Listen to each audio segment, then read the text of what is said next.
अविज्ञातस्वरूपाय कैवल्यायान्विताय च नान्तं देवा विजानन्ति यस्य तस्मै नमो नमः। यं न वाचः प्रशंसन्ति नमस्तस्मै चिदात्मने।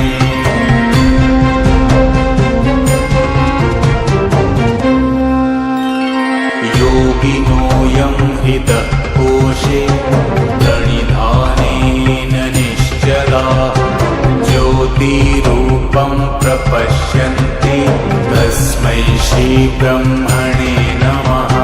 कालात् पराय कालाय स्वेच्छया पुरुषाय च गुणत्रयस्वरूपाय नमः प्रकृतिरूपिणे।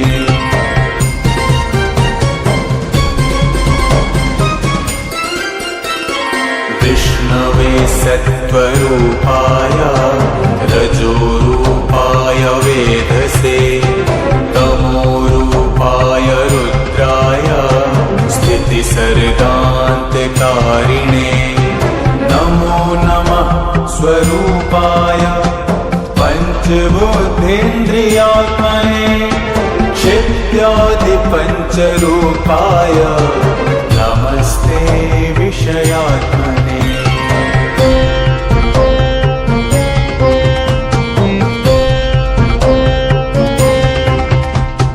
नमो ब्रह्माण्डरूपाय तदन्तर्वर्तिने नमः। अर्वाचीन पराचीन विश्वरूपाय ते नमः। अचिन्त्यनित्यरूपाय सदसत्पतये नमः। नमस्ते भक्तकृपया स्वेच्छाविष्कृतविग्रह।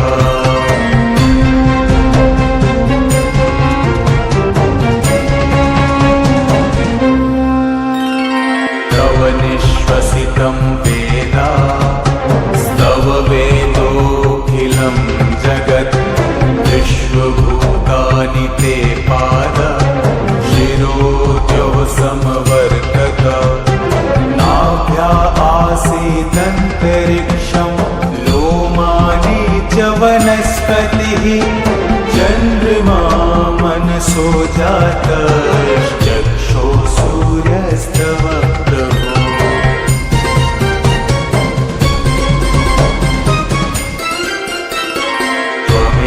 सर्वं त्वयिदेव सर्वं सर्वस्तुतिस्तव्य इह त्वमेव। ईशत्यावास्यमिदं हि सर्वं नमोऽस्तु भूयोऽपि नमो नमस्ते। नमोऽस्तु भूयोऽपि नमो नमस्ते। नमो नमस्ते नमो नमस्ते।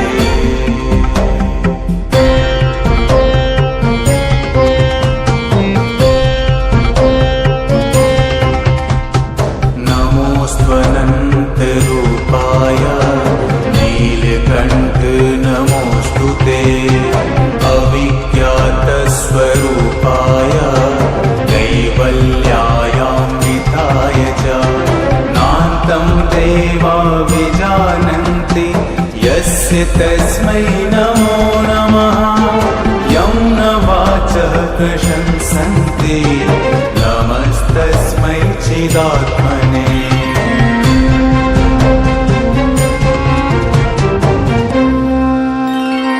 योगिनो यं हृदः कोशे प्रणिधानेन निश्चलाः ज्योतिरूपं प्रपश्यन्ति तस्मै श्रीब्रह्मणे नमः।